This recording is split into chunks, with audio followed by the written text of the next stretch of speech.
본 방송에서 제공하는 부동산 정보는 투자 판단에 대한 참고 자료입니다. 방송에서 제공하는 부동산 물건의 가치, 가격 상승 및 가격 하락에 대해서는 방송사에서 보장하지 않습니다. 본 방송은 간접 광고가 포함되어 있으며 방송에서 나오는 부동산 정보는 출연자와 경제적 이해관계가 있을 수 있습니다. 투자에 유의하시길 바랍니다. 본 방송의 제작진 및 출연진은 방송통신심의위원회 규정을 준수합니다.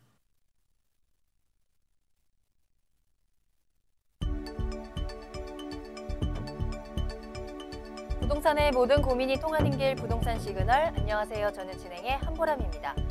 지난 12.16 주택시장 안정화 발표 이후에 서울 강남권을 중심으로 매수세가 주춤해졌고요. 또 교육제도 개편 이슈와 학군 수요 움직임으로 수요세가 이어져 왔던 양천구도 관망세가 역력한 모습입니다. 급매물도 아직까지는 눈에 띄지 않았고요. 또 시세를 하향 조정하는 모습도 적었는데요. 이 대출 규제가 강화가 되면서 계약을 좀 미루거나 또 포기하는 사례도 늘어나는 등 이 대책 발표 이후에 시장 분위기 급변하는 모습 계속해서 보여주고 있습니다. 저희 부동산 시그널에서는 부동산 전문가의 이슈 진단과 상담을 통해서 부동산 시장이 주는 시그널과 함께 여러분들의 부동산 궁금증을 해결해드리고 있습니다. 방송을 시청하시다가 궁금한 사항이 있으시거나 전문가와 상담을 원하신다면 연락주세요. 서울전화 02-2128-8504번, 02-2128-8504번이고요. 문자로도 상담 가능합니다. 궁금한 점 남겨주시면 친절하게 도움드리겠습니다. 그리고 유튜브를 통해서 실시간 참여 가능하십니다. 유튜브에 알토마토를 검색하시거나 주소를 직접 입력하고 들어오시면 되고요. 또 노란통 메신저 플러스 친구에서 부동산 토마토 TV를 검색하시면 채팅하기를 통해서도 상담 도와드리고 있습니다. 많은 참여 부탁드립니다. 그럼 부동산 시그널 참여 방법 보시고요. 본격적으로 출발합니다. 부동산의 모든 고민이 통하는 길, 부동산 시그널. 여러분도 참여하실 수 있습니다. 첫 번째, 유튜브 라이브 방송을 통한 실시간 참여. 유튜브에서 알토마토를 검색하거나 주소를 입력해 들어오세요. 실시간 채팅창에 여러분의 궁금증을 올려주시면 바로바로 해결해 드립니다. 두 번째, 전화 및 문자 참여. 02-2128-8504번으로 전화 주시거나 문자를 보내주세요. 상담을 통해 여러분의 부동산 고민을 해결해 드립니다. 당신이 궁금한 부동산 궁금증, 시그널을 보내주세요. 네, 오늘 함께해 주실 전문가분 소개해드리겠습니다. 오늘 JYP홀딩스의 김광섭 이사님과 함께합니다. 이사님 안녕하세요. 반갑습니다. 네, 이제 올해도 이제 마지막 금요일입니다. 오늘 알토로 같은 시간에 2019년도에 대해서 부동산에 대해서 전체적으로 한번 좀 조망을 한번 해보기로 했었는데 12월 16일 날 이제 부동산 규제에 대한 부동산 대책, 즉 주택 안정화 방안이 발표가 되면서 사람들이 좀 많이 좀 궁금해하시는 것 같습니다. 그래서 전번 주에 이어서 이번 주는 한 2부로 해서 한 번 더 그 자리를 마련해봤는데요. 알토마토 방송 많이 좀 시청해 주시기 바라겠습니다. 네, 이사님 말씀해 주신 대로 오늘이 2019년의 마지막 저희 부동산 시그널 방송이 되지 않을까 싶습니다. 계속해서 규제가 쏟아져 나오면서 이제 올해는 그만 나오겠지 했는데 또 12월에, 16일에 또 부동산 더 강한 규제가 나왔거든요. 그 내용 다시 한번 좀 짚어보면서 내년을 준비하는 시간 가져보도록 하겠습니다. 이슈 시그널 출발해 볼게요. 이사님 시작해 주시죠. 네, 12월 16일 주택 안정화 방안이 이제 발표가 됐습니다. 이제 그 세금에 대한 부분이라든가 여러 가지 대책에 대해서 방송이라든가 인터넷에서도 많이 좀 나오고 있습니다. 하지만 뭐 뒷부분에 좀 가게 되면 이제 또 중공업 지역에 대한 어떤 그 개선책이라든가 주변의 어떤 가로주택 정비 사업에 대한 어떤 개선책이 뒷부분에 좀 나오고 있습니다. 오늘은 이제 전번 주하고 이번 주 포함해서 주택시장 안정화 방안에 대해서 총괄적으로 한번 얘기해보는 그런 어떤 자리를 마련해 보겠습니다. 영상을 보시면서 먼저 보시겠습니다.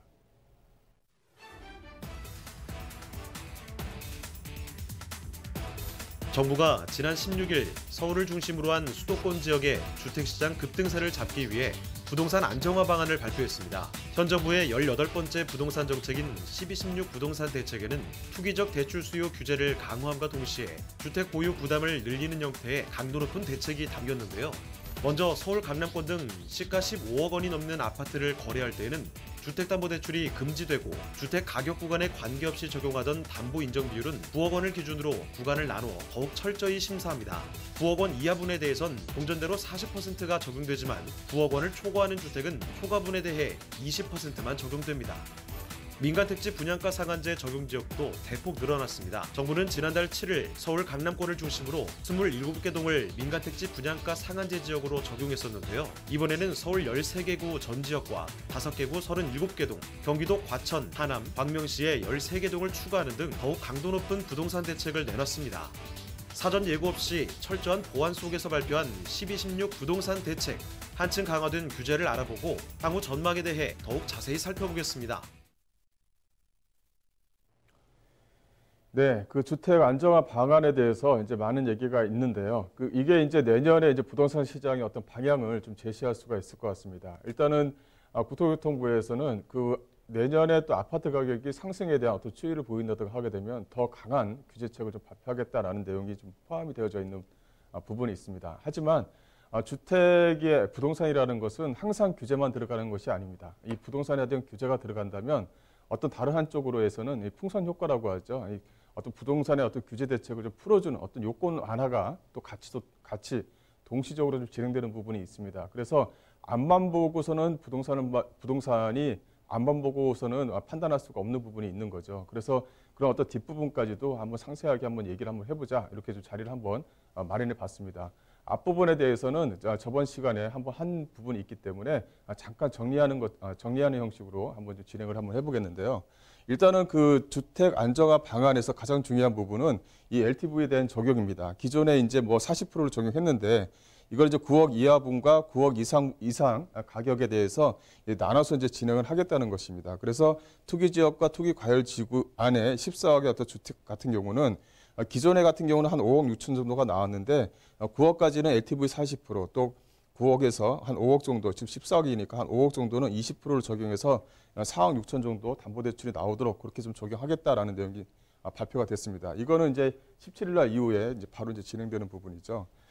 또 하나는 이제 투기적 대출 수요 규제를 강화하겠다는 것입니다. 그래서 가게라든가 개인 사업자, 법인 등 모든 차주에 대해서 투기 지역이라든가 투기 과열지구의 초고가 아파트, 이 초고가 아파트의 이제 개념이 나온 겁니다.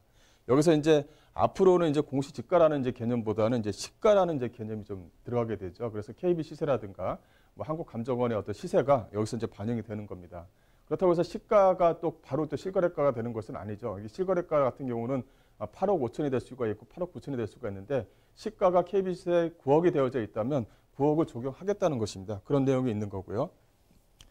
또 이제 그 투기적 대출 수요 규제 강화 중에는 이 고가주택 기준을 이 공시가격 9억에서 시가 9억으로 좀 하겠다라는 내용이고요. 또 투기 지역이라든가 투기 과열 지구에서는 1주택 세대 구입한 경우에도 규제를 좀 하겠다는 겁니다. 무주택 세대 고가주택 구입에 대해서 1년 내에 전입 및 처분을 같이 진행을 해야 된다. 그래서 9억 초과 고가주택에 대해서는 무주택 세대주를 하더라도 일단은 좀 규제를 좀 어느 정도 좀 선에 넣겠다라는 내용이 좀 포함이 되어져 있는 부분이죠.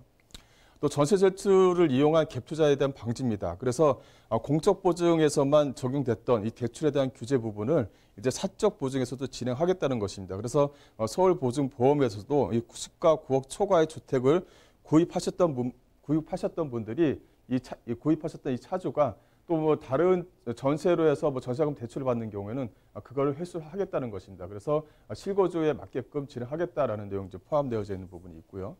또 하나는 이 조정 대상 지역의 2주택자에 대한 세 부담입니다. 그래서 조정 대상 지역의 2주택 같은 경우는 약 한 200%가 종부세에 대한 세부담의 어떤 상한을 좀 적용을 했었는데 이걸 이제 300%까지 올리겠다는 것입니다. 예를 들어서 뭐 작년 같은 경우는 100만 원을 냈다가 올해 같은 경우는 240만 원을 냈다고 한다면 기존 같은 경우는 약 한 200만 원을 적용을 받았는데 일단 300% 이상 올랐기 때문에 이제 240만 원을 적용시키겠다라는 내용이죠.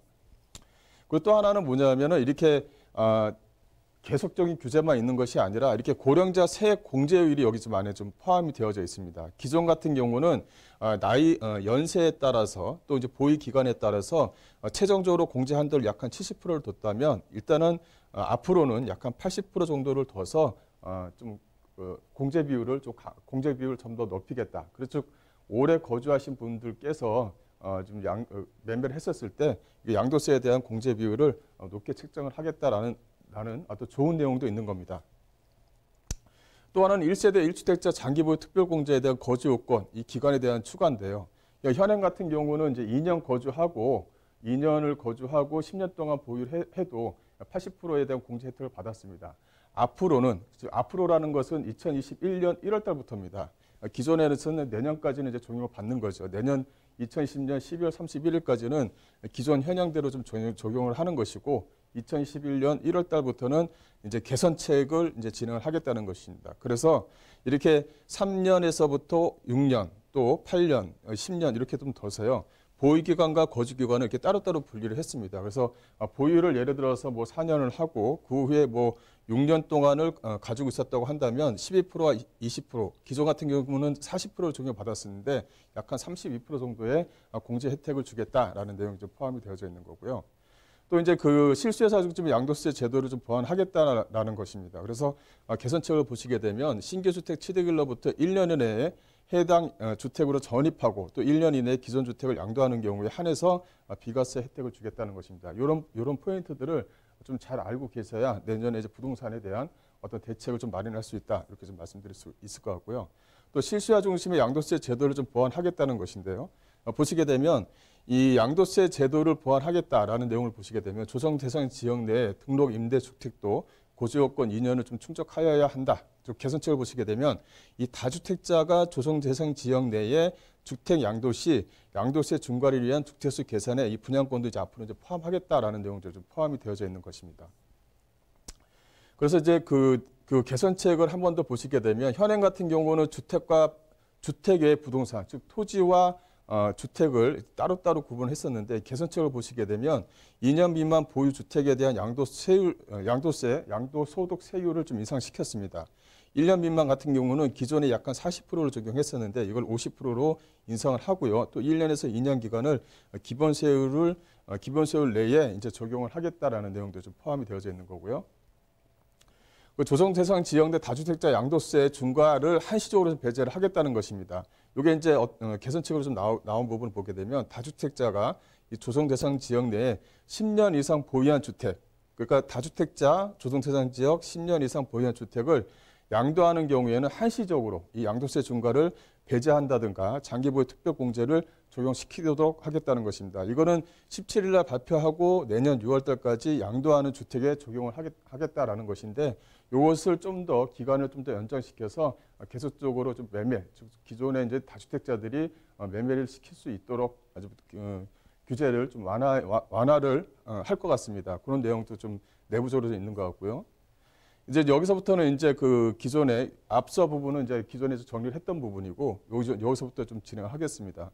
민가택지 분양가 상한제 적용 지역을 좀 확대를 했는데 약간의 좀 차이가 있습니다. 기존에 이제 분양가 상한제 적용 지역 같은 경우는 지정을 했죠. 그냥 지정을 했는데 기존 같은 경우는 선도 지역과 그다음에 집값 상승의 어떤 선도 지역과 정비 사업 등의 어떤 이슈 지역으로 해서 가격이 올랐던 그런 지역들을 이렇게 두 개로 나눠서 진행하겠다는 것입니다. 세부적으로 이제 앞으로는 또 세부적으로 나눠서 또 진행하겠다는 내용도 여기 안에 좀 포함이 되어져 있는 것이죠. 그래서 집값 상승 선도 지역과 이 정비 사업 등 이슈 지역을 나눠서 좀 진행을 하겠다는 것이고 기존의 서울 13개구 272개 동 같은 경우는 전체적으로 이제 집값 상승을 좀 선도하는 지역이었다. 즉 강북 같은 경우는 정비 사업들이 좀 많이 좀 진행이 되다 보니까 정비 사업이 어떤 진행되는 그런 지역들은 집값 상승 선도 지역은 아니죠. 그러다 보니까 이거를 이슈 지역으로 이제 분포를 해서 기존의 이제 동마다 이제 그 은평구라고 하면 은평구 가련동이라든가 불광동, 대조동, 이 가련동과 불광동, 대조동 같은 경우는 기존에 재개발 사업이 상당히 진행 속도가 상당히 빠릅니다. 그만큼 재개발 사업이 많이 진행되고 분양가가 가격이 오르다 보니까 그래서 이제 그 정비 사업 이슈 지역으로 좀 지정을 해서 진행을 했습니다. 또 하나는 하남 쪽의 4개 동, 또 특별히 하나 더 보셔야 될 것은 과천의 이제 5개 동은 분양가 상한제 적용 안에 포함시켰는데 그 외 동 같은 경우는 포함을 안 시켰다는 것을 하나 좀 특징을 좀 보이고 있습니다. 광명 4개 동도 마찬가지고요. 그래서 상한제 적용 지역 예외 지역 같은 경우는 2020년도에 어떤 투자 목적으로 투자할 수 있는 여건은 살아있다. 이렇게 좀 표현을 할 수가 있을 것 같습니다. 또 시거래가 조사 체계를 강화하겠다라는 내용이고요. 이거는 계속적으로 발표를 하면 이런 내용이 계속적으로 들어갑니다. 특별한 내용은 없고요. 공정한 청약 질서를 확립하겠다. 이 내용도 좀 약간 좀 보셔야 될 부분이 있는데, 이 공급질서 기존 같은 경우는 공급질서 교란 행위 이 적발 시 일정 기간 청약 금지이고요. 또 불법 전매에 대해서 청약 금지 규정이 없었습니다. 이걸 이제 개선책으로 청약에 대해서 불법 전매도 이제 포함시키겠다라는 내용이 좀 들어가 있는 거죠. 그래서 공급질서 교란 행위 및 불법 전매가 적발 시에는 이제 10년간 이제 청약을 금지시키도록 하겠다라는 것이 하나의 좀 개선책으로 좀 나와 있는 것입니다. 또 이제 그 청약 재당첨자의 어떤 제한도 뒀는데요. 이 적용 대상 이런 것은 큰 의미가 없고, 기간 같은 경우 현행 같은 경우는 과밀 억제 권역 내 85제곱미터 2년, 85제곱미터 이하 당첨 5년, 뭐 85제곱 초과 같은 경우는 3년 이렇게 좀 되어져 있는데요. 이것을 현행과 같이 진행하되 분양가 상한제 주택이라든가 투기 가열지구 당첨 시 10년, 또 조정 대상 지역 당첨 시 17년 해서 이 개선책을 좀 넣었습니다. 그래서 재당첨에 대한 제한 규제를 더욱 강화시키겠다라는 내용이 좀 들어가 있는 거고요. 그리고 이제 뭐 수도권에서 30만 원을 공급을 하겠다라는 것이고, 또 서울시내 뭐 3만 원 공급이 현재 좀 정상 추진 중이다라고 이제 내용이 좀 들어가 있는 부분이 있죠. 그러다 보니까 이제 상업 지역의 용적률 상한이라든가 준주거 지역의 용적률 상한이라든가 이것은 현재 좀 기존에 좀 진행하고 있는 부분입니다. 진행하고 있는 것이고, 일단 가장 중요한 것은 이제 2019년도 같은 경우도 약간 4만 3천 호 정도가 공급됐고, 2020년 같은 경우도 약간 4만 2천 호에서 4만 1천 호 정도가 공급될 예정입니다. 그러니까 입주 물량이죠. 근데 중요한 것은 2021년과 2022년입니다. 거기에 대한 현재 인허가 부분을 봤었을 때는 2021년과 2년에는 입주 물량이 좀 줄어들 수 있다. 이걸 어떻게 개선책을 어떻게 마련할 것이냐. 이제 이런 내용이 좀 들어가 있는 부분이 있고요. 그러다 보니까 실수요자, 즉 실수요자 입장에서는 어떤 이런 것이 이제 불안 심리로 이제 작용을 하는 것입니다. 그래서 인서울을 하고 싶어하는 실수요자 입장에서는 일단은 꾸준하게 공급 물량 자체가, 인허가 물량 자체가 계속적으로 따라와줘서 준공 물량 자체가 3만 호가 평균적으로 서울 같은 경우는 약간 4만 호 정도의 공급 물량 정도가 필요한데, 이게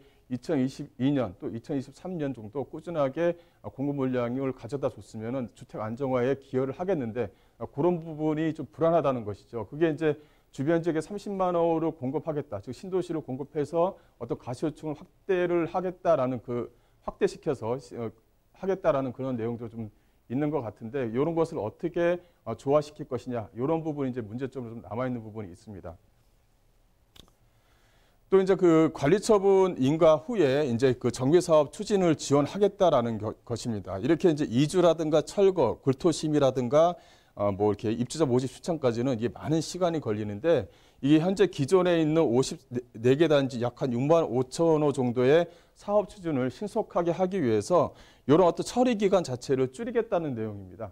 줄이겠다는 내용이죠. 그래서 현재 지금 서울 안쪽에서 공급될 수 있는 물량 자체는 어떤 기존의 어떤 토지를 가지고, 즉 택지 개발로 해서 공급되는 것은 이제 거의 이제 뭐 마무리가 됐다 이렇게 표현을 할 수가 있는데, 그래서 이제 재개발로 진행돼서 아파트 공급 물량을 늘려낼 수밖에 없는 입장입니다. 그런 입장에서는 지금 국토교통부가 할 수 있는 것은 이런 처리 기간 자체를 줄여줘서 어떤 사업 속도를 빨리 진행시키겠다라는 내용이 좀 들어가 있는 부분이거든요. 이런 부분이 좀 앞으로도 어떤 주택에 대한 어떤 안정화 방향, 계속적으로 주택 안정화 방향을 발표를 하겠죠. 그런 부분에 대해서는 이런 내용에 대해서 기존의 어떤 심사 기간이라든가 여러 가지 혜택을 줘서 사업 자체를 빨리빨리 진행할 수 있게끔. 그래서 현재 뭐 뉴타운 지역에 해제된 지역들이 있지 않습니까? 해제된 지역들은 다시 또 재개발이라든가 아니면은 가로주택 정비 사업으로 좀 진행돼야 될 부분이 있는데, 그런 쪽에서 빨리 좀 진행할 수 있게끔 심사 기간을 줄여둬서 진행수도 빨리 좀 진행하겠다. 이런 내용도 좀 안에 좀 포함이 되어져 있는 부분이 있습니다. 그래서 이제 가로주택 정비 사업이 이제 여기서는 이제 하나의 주택 안정화 방안에서는 좀 약간의 테마로 좀 작용할 수가 있는 부분이 있는데요. 가로주택 정비 사업 같은 경우는 10월 현재 약간 109% 정도 크게 증가를 했다고 합니다. 그러니까 작년에 비해서는 약간 109% 정도 크게 증가를 하겠는데, 현행 같은 경우는 이제 도계 위에서 가로구역이 약간 1만 펀번미터 이렇게 좀 되어져 있는 부분이 있습니다. 근데 투기 지역은 되지가 않는 거죠. 근데 요거 개선책에 나왔는데 이 투기과열 지구도 가로구역 확대 적용, 즉 확대를 적용시키겠다. 근데 여기서 이제 공공성이 붙는 겁니다. 또 충청시 사업 시행 면적도 크게 증가를 시키겠다는 것입니다. 그래서 1만 평방미터에서 2만 평방미터로 약 250세대 정도로 한정시켰는데 이거를 500세대로 확정을 시키겠다는 것입니다. 그래서 이 공공성이 들어가는 대신에 혜택은 뭐냐? 이 분양가 상한제 적용을 제외시키겠다는 것입니다. 그래서 이게 큰 혜택이 되는 거죠. 그래서 가로주택 정비 사업이 이제 2020년, 2021년 정도가 되면 이 가로주택 정비 사업을 진행하는 지역들이 하나의 좀 호재로 충분히 좀 작용할 수 있다. 이렇게 좀 말씀을 좀 드릴 수가 있을 것 같고요. 여기서 이제 공공성이 뭐냐? 이렇게 좀 부분이 있죠. 이 사업 주체가 이제 LH라든가 SH 등 이 공기업이 이제 공동 시행자, 이 조합과 공동 시행자로 이제 참여를 하는 겁니다. 그럼 여기서 이제 확정 지분제라고 하죠. 이 조합원은 적정 추가 분담금을 보장을 받고 그다음 공공이 사업 손익을 좀 부담하겠다. 즉 LH와 SH가 공공 사업 분야의 일정 부분을 LH와 SH가 좀 부담하겠다는 내용입니다. 그래서 저렴주택 같은 경우는 공공이 시세보다 저렴한 이 분양주택 및 주택을 좀 분양하겠다는 것이고요. 이게 공공이 시세보다 저렴한 분양주택을 공급한다 하더라도 분양가 상한제에 대해서 혜택을 주겠다고 했으니까 이 적정한 분양가가 충분히 나온다는 것이죠. 이 또 이제 난개발을 좀 방지하겠다는 것입니다. 지역 여건에 부합한 체계적인 사업 계획도 수립할 수 있도록 지구 단위 계획 수립이라든가 도시계획에서 심의를 의무화시키겠다라는 내용입니다. 또 이제 그 가로주택 정비 사업의 가장 큰 그 요인, 잘 안 되는 요인이 뭐냐? 이제 이건 거죠. 의사결정이 상당히 좀 애로점이 많습니다. 근데 이 의사결정을 간소화시켜주겠다는 것입니다. 보시게 되면 기존에는 조합원 제적 가반수 출석이라든가 이 가반수 찬성으로 해서 의사결정을 시켰는데 이것을 조합과 공기업이 공동 시행할 경우에는 설계, 시공, 공초심의 확정을 서면 동의로서 가름할 수 있다는 것입니다. 상당히 좀 간소화가 된 거죠. 또 건축 규제를 또 완화하겠다는 것입니다. 건축 규제 같은 경우로 완화를 해서 기존의 인동 간격, 즉 아파트와 아파트의 간격이 법령보다 서울시 조례가 더 엄격했습니다. 그래서 그 네모난, 이 천장이 뚫리는 네모난 아파트를 지을 수가 없었는데, 요걸 이제 그 조례를 법령을 그 개선을 해서 좀 이렇게 완화시키겠다는 내용이 좀 들어가 있는 거죠. 또 조합원에 더 부담을 또 완화시키겠다. 요 내용도 좀 들어가 있는 부분이 있는데요.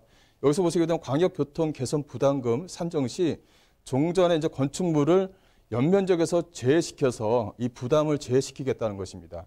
이 조합원에 대한 부담을 좀 보시게 되면 표준 건축비 곱하기 건축 연면적 곱하기 부과율, 수도권에서는 약간 4% 정도, 그 다음에 이제 공제 금액이 들어가는데 여기서 이제 건축 연면적을 제외시키겠다는 것입니다. 그러면 조합원 입장에서는 상당히 많은 부담이 좀 완화가 되는 것이죠. 그래서 이 가로주택 정비 사업을 빨리빨리 활성화시키겠다라는 내용입니다. 그래서 뉴타운 지역에서 해제된 그런 지역들이 내년 같은 경우 내년 상반기 이후에는 오히려 또 호재로 또 작용할 수 있는 부분이 있습니다. 그래서 그런 쪽에서 어떤 그 먹거리를 찾을 수 있는 어떤 그 기회이지 않나 싶습니다. 여기 이제 내용을 인센티브를 잠깐 보시게 되면 이렇게 임대주택에 대해서 공적 임대가 좀 들어가게 되면 그 어떤 저렴한 확정 지분제가 들어가고요. 근데 가로구역 확대라든가 사업 면적 확대, 용적률 확대, 또 충수 제한을 완화시킨다든가 가장 중요한 이 분양가 상한제 적용을 제외시키겠다는 것입니다. 그래서 공공성이 들어가고 이 공공임대, 즉 공공임대가 약 한 10% 정도만 들어간다고 한다면 이렇게 가로구역 확대, 사업 면적 확대, 용적률 확대, 충수 제한 완화, 또 분양가 상한제 적용을 제외시키겠다는 것입니다. 그래서 어떻게 보면 뉴타운 지역의 해제된 지역이 호재로 작용할 수 있다. 이렇게 좀 말씀드릴 수가 있을 것 같고요. 또 하나 마지막으로는 이게 중공업 지역입니다. 이 중공업 지역의 어떤 관련 제도를 좀 그 공급 자체를 확대시키겠다라는 내용이 들어갔는데요. 이 서울시 같은 경우는 이 중공업 지역을 이게 쉽게 풀어줄 수가 없습니다. 왜냐하면 서울시 자체도 자급자족적인 어떤 그 의미를 만들어야 되는데 이게 이제 중공업 지역이다라는 것이 자급자족적인 어떤 의미를 좀 만들어주는 것입니다. 그래서 이거를 쉽게 풀어낼 수가 없는 부분이 있는데 이것을 좀 완화시키겠다라는 내용이죠. 그래서 사업 면적이 1만 평방미터 초과하는 경우 이 산업이나 주거 복합, 건축 및 최대 용적률을 400% 적용을 받지 못했습니다. 또 산업지원시설 30%가 기숙사로 공급되어져 있는데 이 기숙사 안에는 취사를 못하도록 이렇게 되어져 있는 거예요. 이걸 이제 개선시키겠다는 내용입니다. 이 공공성이라는 요건이 좀 들어가게 되면 이 복합 건축이 1만 평방미터에서 2만 평방미터까지 확대 적용하겠다는 내용이고요. 또 기숙사 이외에 오피스텔도 이제 공급이 가능합니다. 또 하나는 기숙사를 짓는다 하더라도 시설가 가능하도록 한다고 한다면 일단 어떤 그 중공업 지역에 어떤 그 활성화시키는 어떤 그 가장 큰 어떤 그 포인트로 좀 작용할 수 있는 여지가 있습니다. 그래서 영등포 지역에서의 어떤 그 투자로서의 어떤 가치가 앞으로는 좀 살아날 수 있다, 이렇게 좀 말씀드릴 수가 있을 것 같고요. 또 영등포 지역에 특히 뭐 양평동 지역이라든가 이 물로도 지역이 거의 대부분이 이제 중공업 지역으로 이제 묶여져 있는 부분이 있습니다. 이런 개선책이 좀 활성화된다고 한다면 양평동이라든가 물레동 일대의 어떤 그 집가의 어떤 반영이 좀 쉽게 되지 않나 싶고요. 이렇게 이제 그 안정화 방안을 발표를 하게 되면 계속적으로 이제 앞부분 이제 그 세금에 대한 어떤 그 규제 뭐 이런 것들만 이제 부과하게 되는 부분이 있습니다. 이 끝까지 이제 그 안정화 방안에 대한 모든 그 내용을 조금 좀 추이를 좀 보게 되면 이렇게 규제도 들어가게 되면 항상 이 풍선 요건에 의해서 한쪽에는 이렇게 완화하는 그 요건도 같이 좀 넣어주는 그런 것들이 있거든요. 그래서 이렇게 전체적으로 좀 보시게 되면 부동산의 어떤 투자처라든가 또 어느 지역에서 내가 어느 지역을 좀 더 유심히 봐야 될지를 좀 만들어낼 수가 있을 것 같습니다. 그래서 한번 2번 정도의 어떤 시간을 가져서 어떤 그 부동산 주택시장 안정화 방안에 대해서 한번 논의를 한번 해봤습니다. 많은 도움이 되시길 바라겠습니다.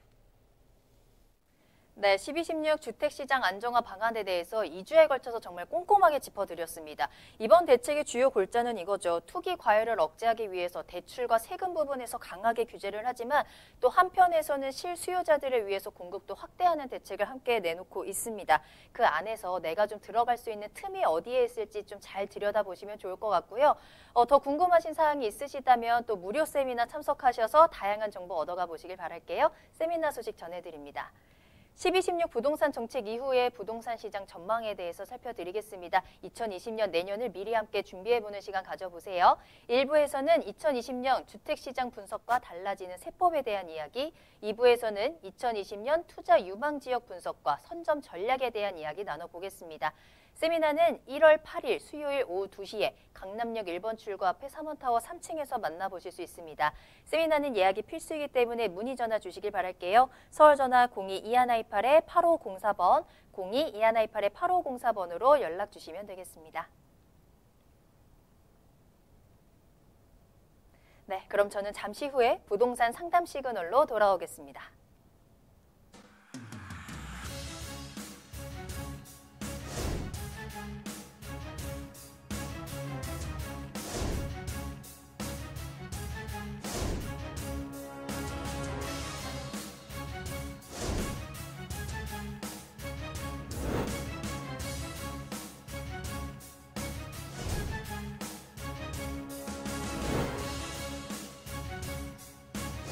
현혹에 휘둘리지 않는 철칙과 기준이 있어야 합니다.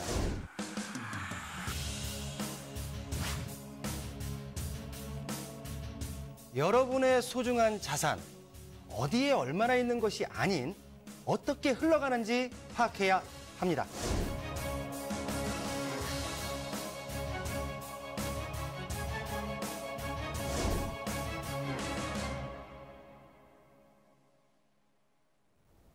네, 여러분들의 부동산 궁금증을 해결해드리는 부동산 상담 시그널입니다.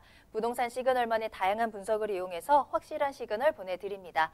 오늘 김광섭 이사님과 함께하고 있고요. 오늘은 문자로 보내주신 사연들 한번 확인해 볼게요. 먼저 첫 번째 사연은 끝번호 3546번으로 보내주신 사연입니다. 자, 우장산 힐스테이트 아파트 30평형대를 8억 원 정도 실수요로 매수하려고 합니다. 앞으로의 전망이 어떤가요? 라는 문자 보내주셨거든요. 자, 우장산 힐스테이트 아파트 강서구 내발산동에 위치한 아파트입니다. 앞으로의 전망 좀 체크해 보도록 할게요. 자, 이사님 매수해도 괜찮을까요?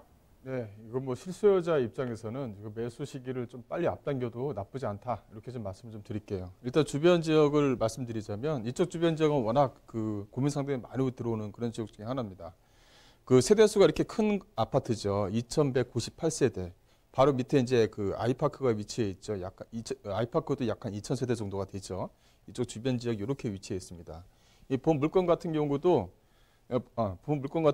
주변 지역을 좀 보시게 되면 여기 이쪽에 그 5호선이죠. 5호선 라인에 위치해 있으면서 이게 세대수가 큰 아파트로 이렇게 구성이 되어져 있는 아파트입니다. 그중에서도 우장산 힐스테이트 아파트가 좀 2,000세대 정도로 상당히 좀 크다 이렇게 좀 말씀드릴 수가 있을 것 같은데 여기에서는 이쪽에서 지나가는 이 5호선 라인입니다. 이 주변에 가져가는 우장산역 쪽 라인 요거 발산역 쪽으로 해서 마곡역으로 빠지는 요 라인 5호선 라인입니다.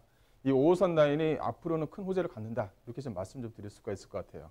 그러니까 그 서부광역철도가 연결되는 라인 자체가 이 화곡역과도 연결되는 라인인데 화곡역과 연결이 되면 전체적으로 주변 지역에 또 집가 반영을 한 번 더 할 수 있다 이렇게 좀 말씀 좀 드릴 수가 있을 것 같고 또 바로 위쪽에 있는 마곡지구죠. 이 마곡 도시개발지구가 이렇게 위치해 있습니다. 또 이제 하나 말씀드려야 될 것은 여기 앞에 이제 2대 서울병원이 이렇게 하나가 더 위치해 있죠. 2대 서울병원 같은 경우는 아마도 올해 한 5월 달인가 6월 달에 이제 개장을 했습니다. 많은 어떤 그 주변 지역에 어떤 그 임대가 상승도 가져올 수 있는 그런 여건이 좀 마련됐다 이렇게 좀 말씀드릴 수가 있을 것 같고 이 마곡 같은 경우는 이제 완성되는 시기가 약간 2022년 정도를 완성 시기로 좀 보고 있습니다. 완성이 된다면 그만큼 많은 직장인층을 좀 거느리게 되죠.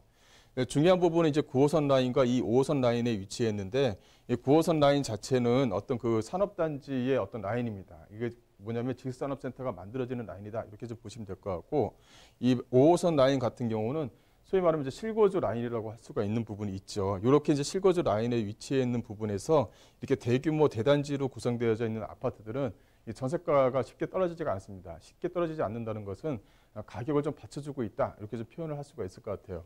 이 가격대를 보게 되면 지금 현재 한 7억 5천대에서 약간 8억 정도 수준에서 왔다 갔다 하고 있습니다. 현재 요거는 어떻게 보면은 가격대에 대한 어떤 상승 포인트를 좀 가지고 있습니다. 이제 앞서 말씀드린 대로 이 고가주택에 대한 부분 또 초고가주택에 대한 부분은 시가를 반영했었을 때 이제 9억, 10억 이렇게 좀 나눠져 있는 부분이 있습니다. 그래서 이렇게 이제 그 대규모 단지에 있는 아파트들 같은 경우는 서울 지역의 이렇게 아파트들은 이게 예를 들어서 뭐 8억이라든가 7억 5천짜리 이런 아파트 단지들은 올라가기가 좀 쉽습니다. 가격을 좀 상승시키기가 이제 9억에서 이제 8억 5천에서 이제 9억에서 넘어가기가 이제 어떠느냐 이건 시장 상황에서 판단을 해야 될 부분인데 아직까지는 한 7억 5천대에서 8억 정도 수준에 있는 아파트들 같은 경우는 가격에 대한 어떤 반영이 좀 쉽게 좀 이루어졌습니다. 그래서 현재 이런 아파트 같은 경우는 현재 그 가격 추이를 좀 보신다고 한다면 이제 아파트 구입을 좀 빨리 진행을 하셔서 실거주로 좀 이동하시길 좀 바라겠습니다. 네, 긍정적인 평가 주셨습니다. 뭐 교통이라든지 업무지구 모두 수요를 탄탄하게 갖추고 있는 아파트라고 평가를 해주셨으니까요. 참고해 보시길 바라겠습니다.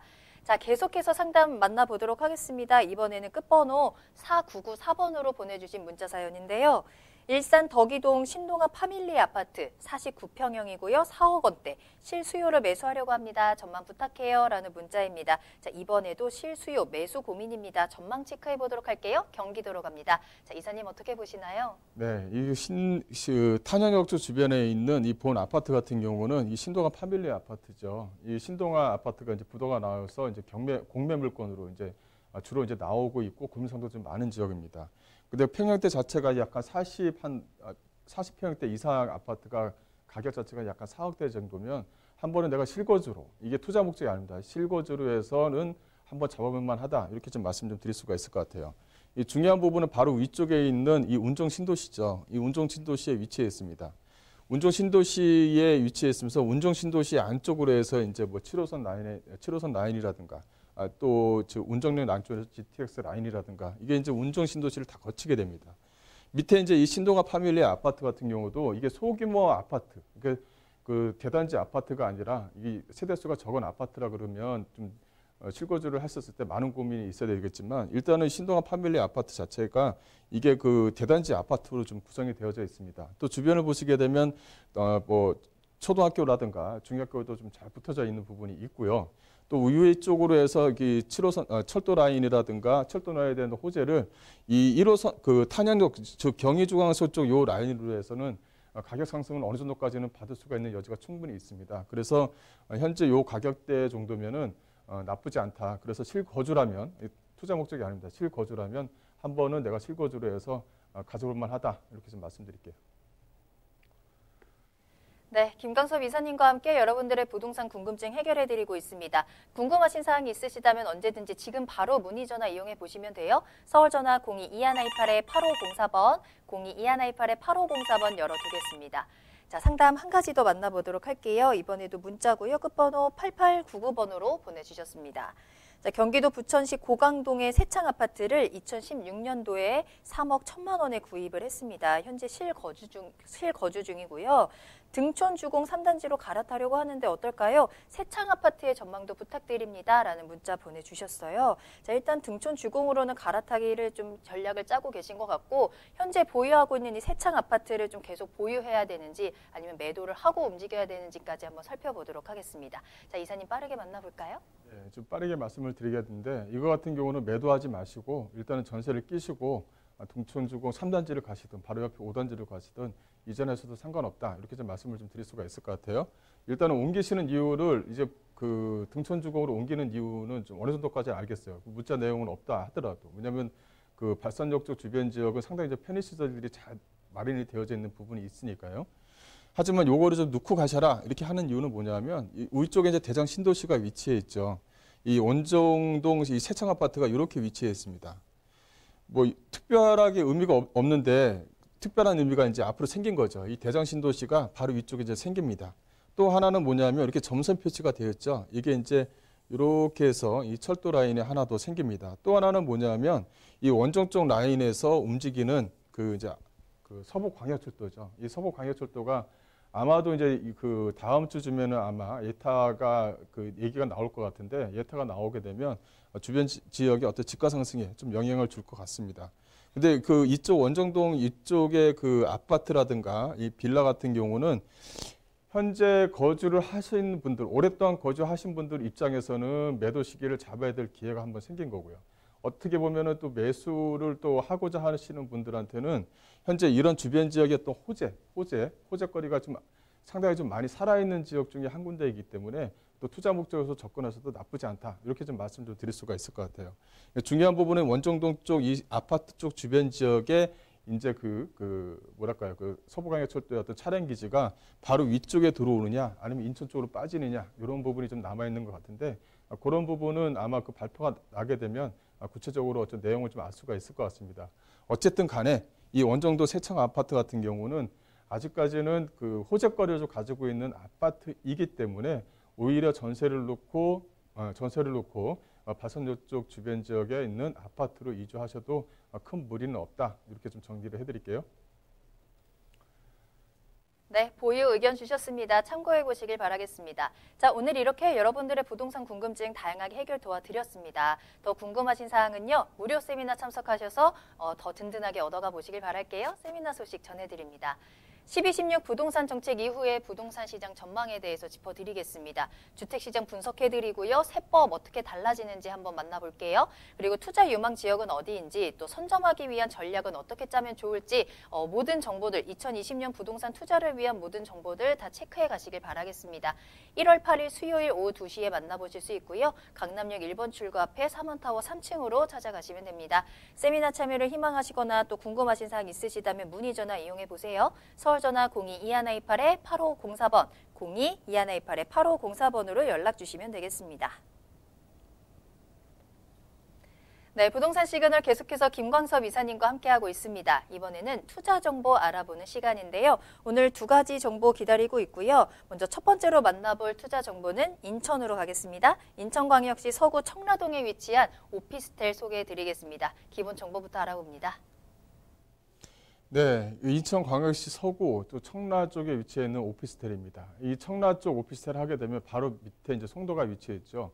또 바로 왼쪽에는 또 영종도가 또 위치했습니다. 그러니까 삼각 트리플을 좀 만들고 있다라고 이제 말씀드릴 수가 있을 것 같은데 이 청라동 같은 경우는 이 송도보다는 좀 많이 소외되어 있었다 이렇게 이제 표현할 수가 있을 것 같아요. 하지만 여기 안쪽에 이제 7호선 연장 사업이 이제 확정 발표가 됐었죠. 이제 2026년이면 이제 개통을 시작하게 됩니다. 그래서 청라동 쪽 청라 쪽 주변 지역의 물건들을 좀 유심히 좀 봐둘 필요가 있다. 왜냐하면 송도라든가 영종도 쪽에 비해서 아직까지는 투자 의미에서는 가격적인 메리트가 상당히 좀 많이 살아있다. 이렇게 좀 말씀 좀 드릴 수가 있을 것 같아요.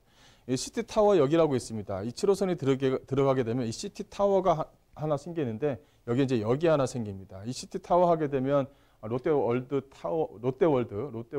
두 번째 버금가는 그런 어떤 타워다 이렇게 말씀 좀 드릴 수가 있을 것 같은데 롯데타워 같은 경우는 안에 이제 오피스텔이 위치해 있죠. 이 본 물건 같은 경우는 오피스텔은 위치해 있지 않고 전체적인 물건 자체가 관광을 주목적으로 하는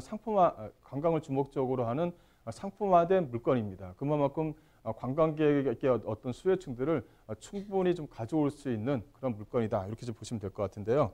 계약 면적은 약간 83.58입니다. 전용 면적은 33.45로 구성이 되어져 있으면서 투룸 형태의 오피스텔이다. 이렇게 좀 말씀 좀 드릴 수가 있을 것 같고요.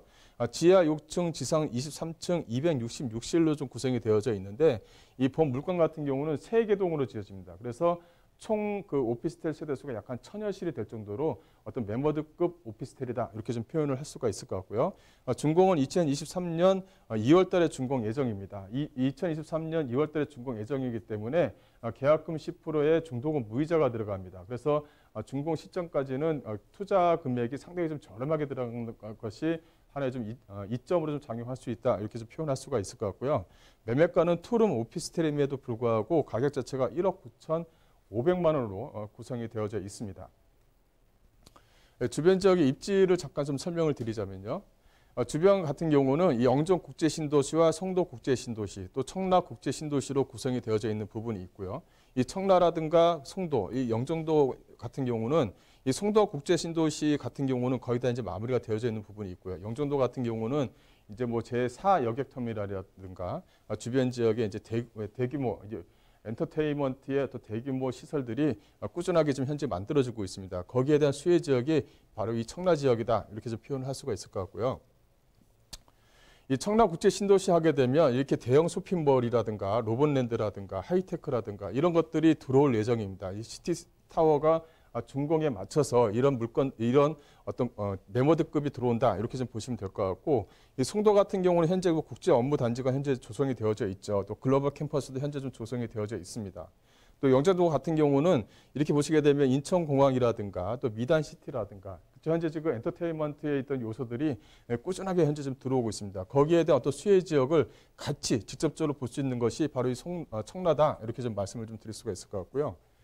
현재 그 청라의 주변에 좀 보시게 되면 이 본 물건은 본 물건지 주변 지역으로 해서 이게 환경연구단지라든가 이 차병원 연구단지 또 청라 일반 산업단지가 구성이 되어져 있습니다. 여기 S사의 어떤 대형 쇼핑몰이라고 되어져 있는데 이게 이제 스타필드입니다. 또 H사 금융타운 같은 경우는 이제 하나은행 타운이 하나 만들어진다. 이렇게 좀 말씀 좀 드릴 수가 있을 것 같고요. 이런 어떤 글로벌 어떤 매머드급 어떤 그 타운들이 이 본 물건지 주변으로 해서 감싸 있다. 이렇게 좀 표현을 할 수가 있을 것 같습니다. 그만큼 많은 직장인 수요층을 앞으로도 꾸준하게 만들어낼 수 있는 지역에 위치해 있는 물건이다라고 이제 표현할 수가 있을 것 같고요. 이 주변 지역은 이렇게 커널웨이, 또 시티타워역, 국제 업무지구로 구성이 되어져 있고 7호선이 이렇게 연장이 좀 예정이 되어져 있는 부분이 있습니다. 이게 이제 앞으로의 큰 호재로 작용할 것이다. 이렇게 해서 보시면 될 것 같고요. 배우 수요를 보게 되면 주변 지역의 배우 수요만 하더라도 약 한 2만 명 정도는 충분히 좀 예상을 할 수가 있습니다. 또 주변 지역의 아파트에 대한 입주 물량이 다 끝난 상태고 오피스텔이 이제 시작 단계이기 때문에 주변 지역의 어떤 고용 인구만 하더라도 충분히 어떤 그 전세가 상승이라든가 임대가 상승을 가져올 수 있다. 이렇게 해서 표현을 해드릴 수가 있을 것 같고요. 현재 그 들어오는 인천시에서 들어오는 그 세대수가 2016년 이후부터 꾸준하게 상승세를 좀 유지를 하고 있습니다. 그러니까 인구 유입이 강하다. 이렇게 해서 표현을 할 수가 있을 것 같고요. 그중에서 이 본 물건이 있는 이 서구 지역 같은 경우도 현재 다른 어떤 지역보다는 크게 상승세를 현재 좀 유지를 하고 있습니다. 그래서 앞으로 만들어지는 멤버드급 단지들이 꾸준하게 좀 만들어지게 되면 서구 쪽 지역들의 어떤 그 인구 수요층들은 크게 상승할 것이다라는 것을 예견할 수가 있을 것 같고요.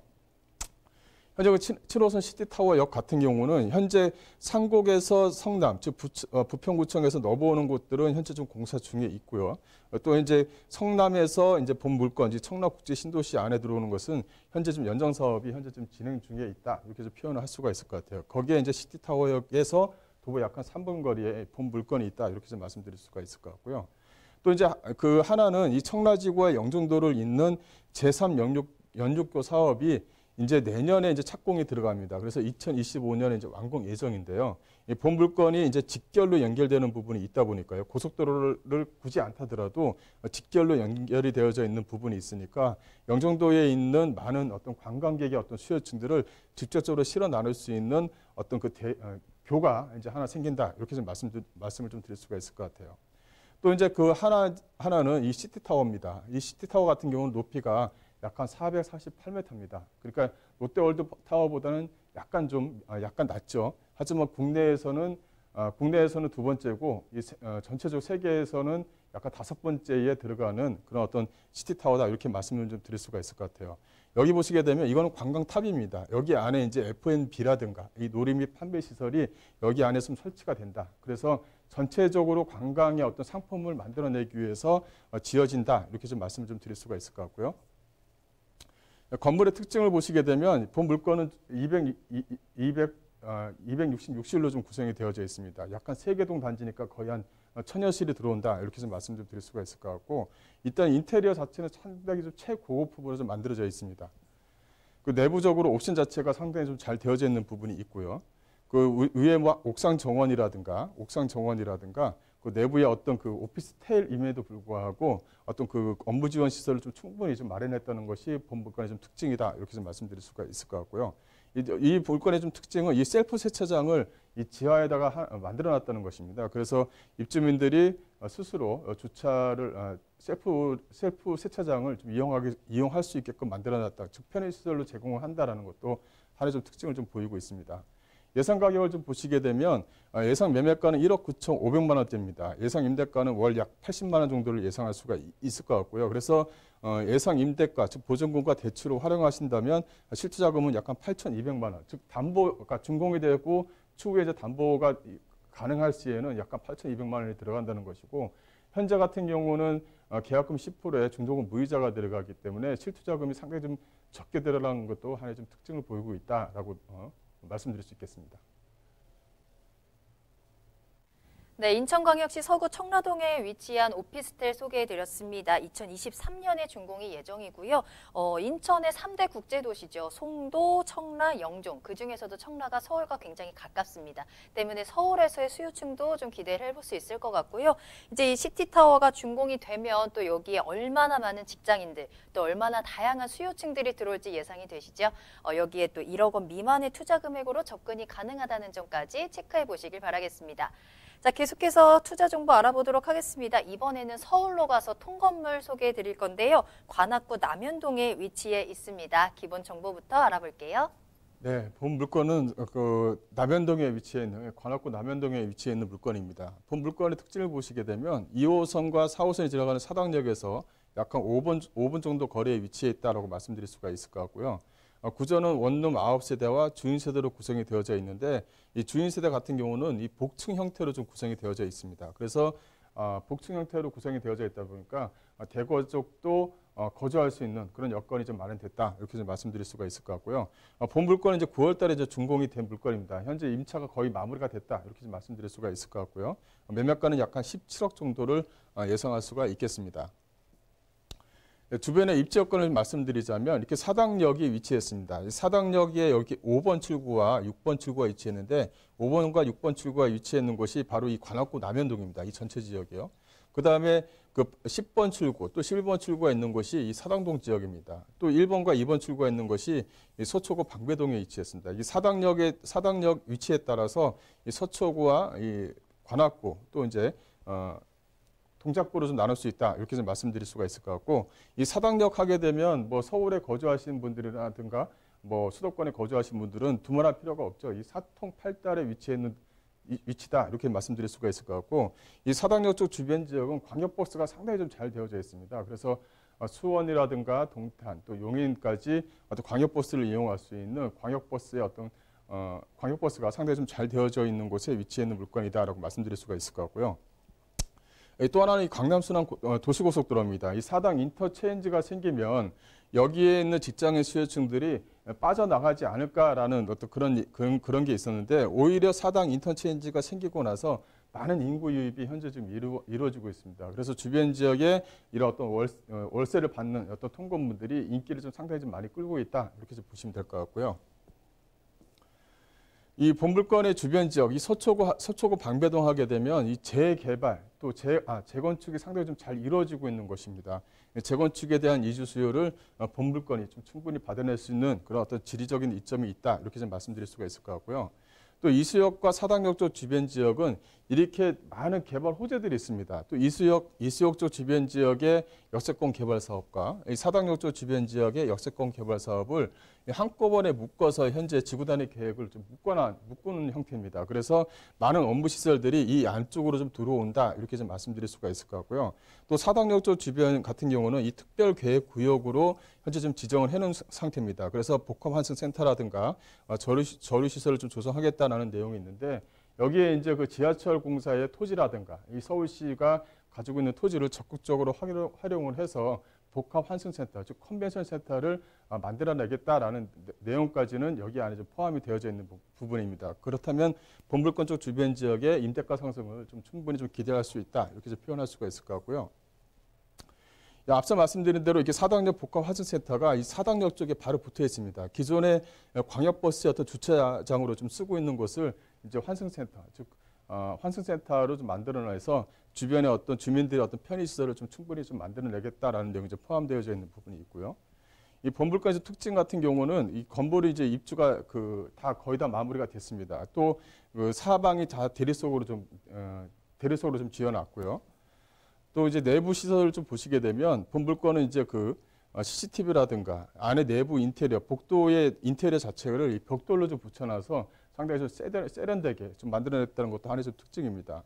여기 같은 경우는 이제 직장의 수요층들이 상당히 좀 많이 있죠. 그 직장의 수요층에 맞게끔 어떤 그 편의시설을 좀 제공했다라는 것이고, 일단은 그 원룸 자체의 어떤 규모 자체가 다른 원룸에 비해서 상당히 좀 넓은 편입니다. 그리고 개방감도 상당히 좋고요. 그러다 보니까 전세가도 좀 충분히 받고 있고, 또 월세도 현재 좀 충분히 나오고 있는 그런 물건이다라고 정리를 해드릴 수가 있겠습니다.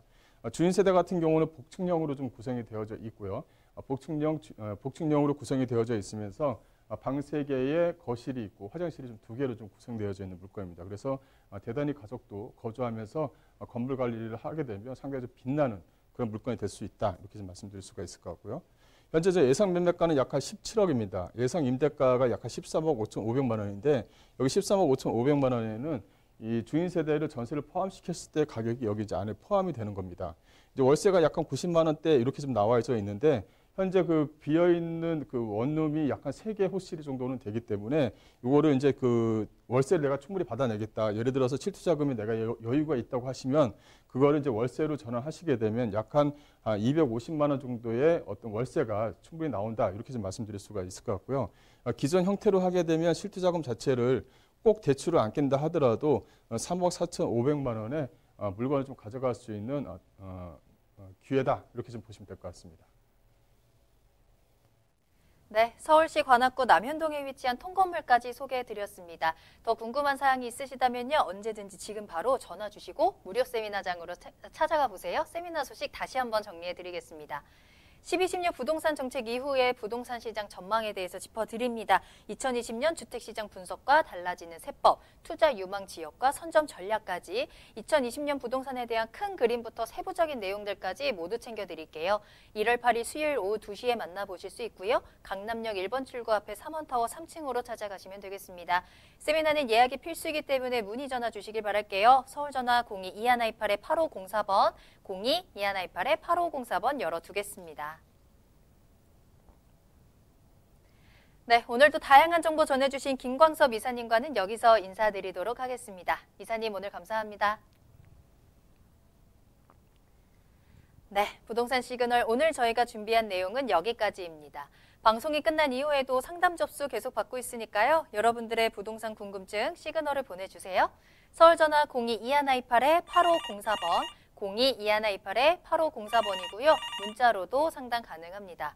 또 저희 프로그램은 무료로 다시 보기 이용하실 수 있습니다. www.altomaton.com으로 들어오시면 되고요. 시청자 게시판에 여러분들의 다양한 시청 소감도 기다리고 있겠습니다. 자, 그리고 실시간으로 함께 하시죠. 유튜브에 알토마토를 검색하시거나 주소를 직접 입력하고 들어오시면 되고요. 또 노란통 메신저 플러스 친구에서 부동산 토마토TV 검색하시고 채팅하기를 통해서도 상담 받아보실 수 있습니다. 많은 참여 부탁드립니다. 자, 그럼 2019년 연말 마무리 잘 하시고요. 저희는 내년에도 더 알찬 정보 가지고 돌아오겠습니다. 시청해주신 여러분 고맙습니다.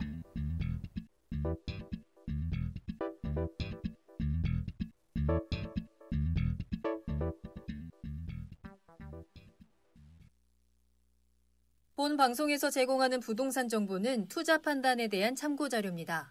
방송에서 제공하는 부동산 물건의 가치, 가격 상승 및 가격 하락에 대해서는 방송사에서 보장하지 않습니다. 본 방송은 간접 광고가 포함되어 있으며 방송에서 나오는 부동산 정보는 출연자와 경제적 이해관계가 있을 수 있습니다. 투자에 유의하시길 바랍니다. 본 방송의 제작진 및 출연진은 방송통신심의위원회 규정을 준수합니다.